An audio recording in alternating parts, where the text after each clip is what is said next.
दोन जीवांचं प्रेम. आय हाय. Ayush Avani. Okay. So part आहे 469.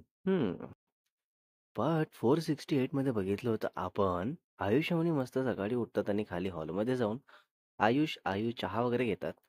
आणि मग आयुष मस्त अवनीला बॅग पॅकिंग करायला सांगून खाली हॉलमध्ये जाऊन सर्वांना सांगतो की आज घरी जायचंय. सो आता पुढे बघू.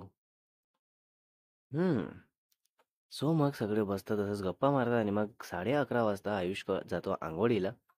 आणि अवनी पण रेडी होत असते आणि आयुनीला पण रेडी करत असते. तर तसाच आयुष अंघोळ करून येऊन रेडी होतो आणि बसतो सर्वांसोबत हॉलमध्ये.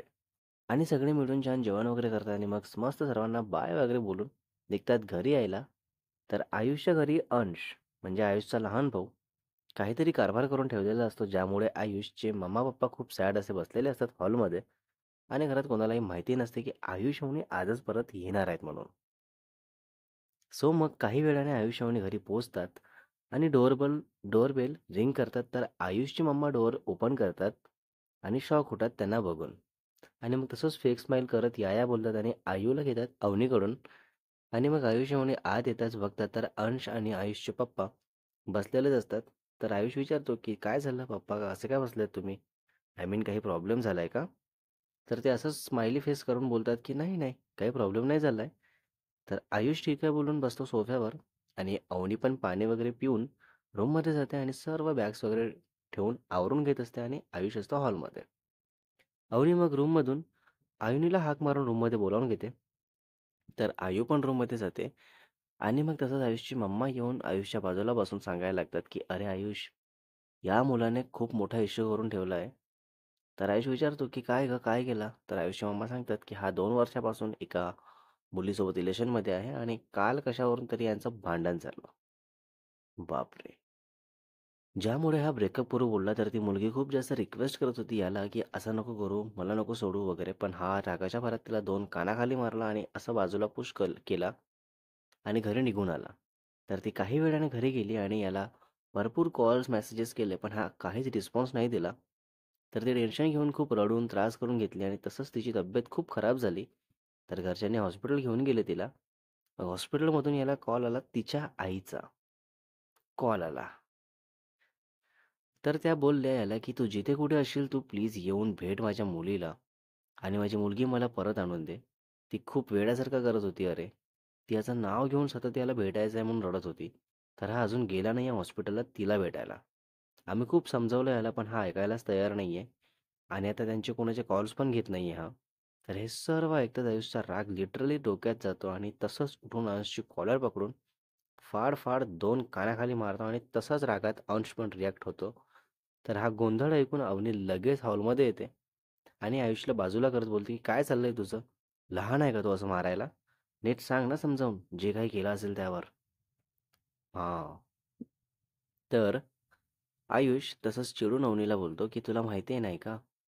मग मध्ये येऊ नको तू. बाजूला हो." तर हे ऐकताच आयुषच्या मम्मा बोलतात की "आयुष प्लीज शांत हो. अवनीवर चिडचिड करू नको."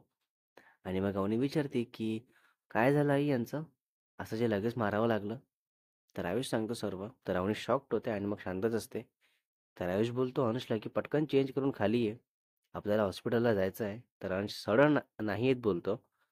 आणि तर आयुष बोलतो की "5 मिनिटं बसतो मी फक्त शांतपणे आणि त्यानंतर तुझं जगणं तसंच हार्ड करतो जसं तू त्या मुलीसोबत केलं आहे."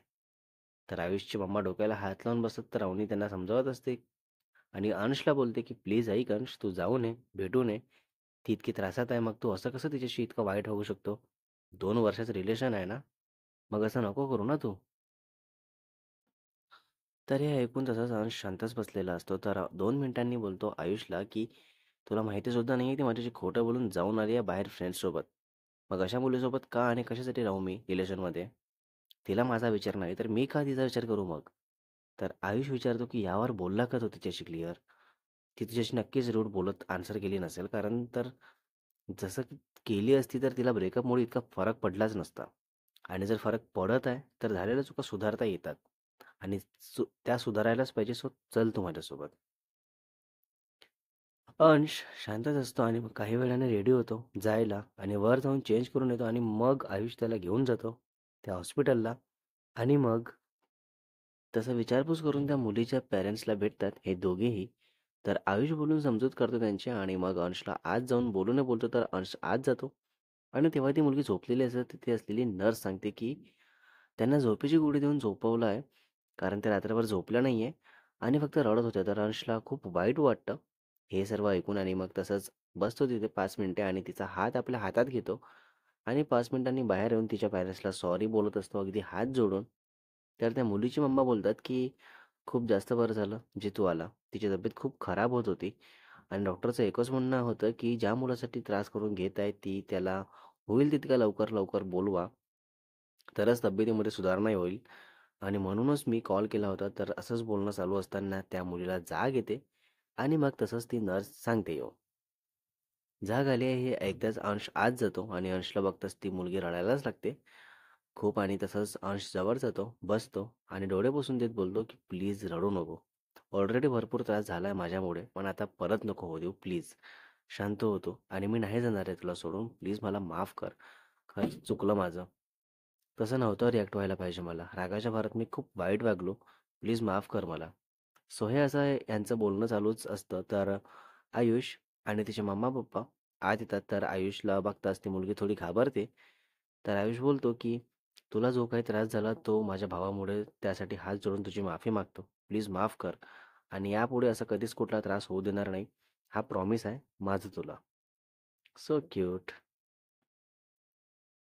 ती मुलगी बोलते, की "प्लीज तुम्ही नका माफी मागू. तुमचं ह्यात काही नाही चुकलं. अंशचं सर्व होतं आणि मी खरं सांगते, याला खोटं बोलून गेलीस, पण सर्व मुली होत्या आणि तिकडे गेल्यानंतर मला खरंच खूप वाईट वाटत होतं आणि तिथूनच मी याला भरपूर कॉल्स पण केले. हेच सर्व हेच सर्व सांगायला, पण हा एकही कॉल रिसीव्ह नाही केला." सो मग तसंच सगळे बसतात, बोलतात आणि मग आयुष, अंश घरी परत येतात. तर घरी येताच आयुषला विचारायला लागतात घरचे सगळे, की काय झालं? कशी आहे तिची तब्येत? तिचे पॅरेंट्स काय बोलले? आयुष सर्व सांगतो नीट आणि मग इव्हनिंगला 6 वाजता अवनी बोलते, की "आयुष चल बाहेर मार्केटमध्ये जाऊन येऊ आपण. भाजीचं घेऊन येऊ." तर आयुनी बोलते, की "हां, चला, चला मस्त बाहेर फिरून पण येऊ आपण." तर आयुष बोलतो, की "फिरायला उत्सुक नका हो आयु मॅम. बाहेर भरपूर थंडी आहे, सो प्लीज शांत बसा घरीच आणि आता आम्ही दोघेच जाऊन येतो पटकन."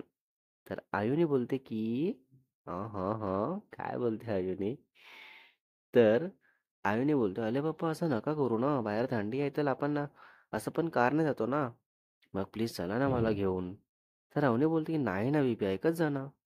तर आयुनी शांतच बसते असंच खाली मान घालून. तर आयुष लगेच जाऊन आयुनीला गोदीमध्ये घेतो. तर अवनी बोलते, की "झालं." थोडंसं छोटंसं फेस झालं ना झालं, लगेच आयुषला हवी ती हौस पूर्ण करतो. तर आयुषची मम्मा बोलतात, की "हो ना, बघणंच होत नाही ह्याला. आयूला असं सॅड वगैरे." सो मग फायनली तिघेही रेडी होतात आणि जातात मार्केटला भाजीचं घ्यायला. तर मस्त स्वेटर जॅकेट घालून असतात आणि क्युटी आयुनी पण तसंच पॅक असते. तर मार्केटमध्ये पोहोचतात. कारच्या बाहेर येतात तिघेही. तर आयुनी कॅप काढून टाकत बोलते, की "पप्पा हे काढून घ्या. खूप गरमी होत आहे मला प्लीज." तर अवनी बोलते, की "इतकी थंडी आहे आणि तुला कसली का गरमी होत आहे? कारमध्ये पण एसी बंद होती. मग तेव्हा नव्हती वाटत गरमी आणि आत्ताच कशी काय गरमी होते?" तर आयुष सांगतो, की एसी चालू होती अवनी सॉरी, पण आयूला खरंच गरमी होत आहे. माझी हॉटी-हॉटी क्युटी आहे ना ही, सो म्हणून. हां, करेक्ट. तर अवनी बोलते, की "तूच पूर्ण लाडावून ठेवून आहेस. पुढे कधी काही नको ऐकू दे. मग सांगते मी तुला आणि तिला पण. कळलं का?"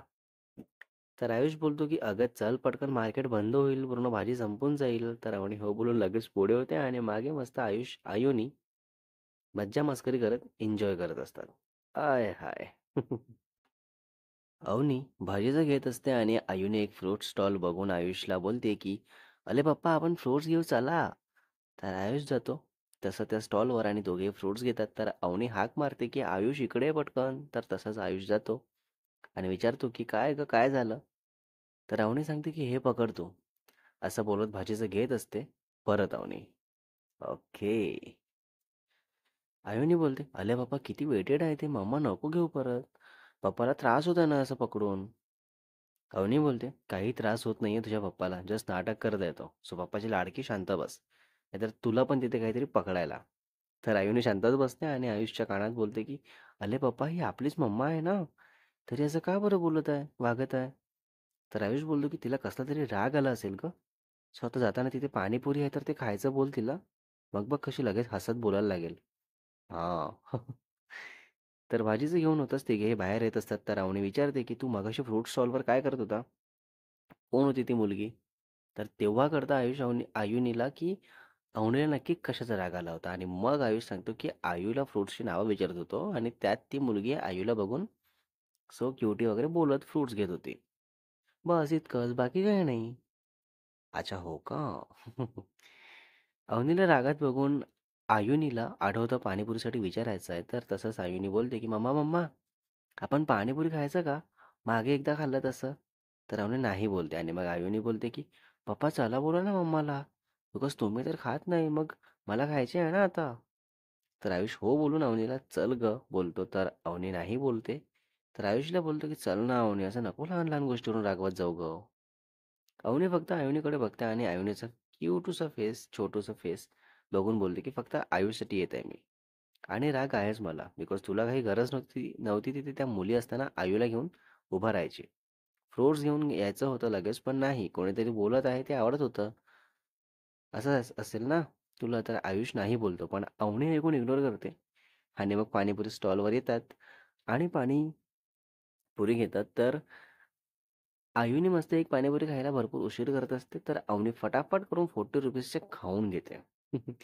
Next part is coming soon guys. तर पार्ट 470 मध्ये बघू आपण आयुनी पुन्हा काय काय डिमांड करते आणि अवनीचा राग कमी होतो की नाही होणार आणि स्टोरीमध्ये पुढे काय बघायला मिळेल तेही बघू. सो रायटर अँड एडिटर शुभ वासेकर. हो. हम्म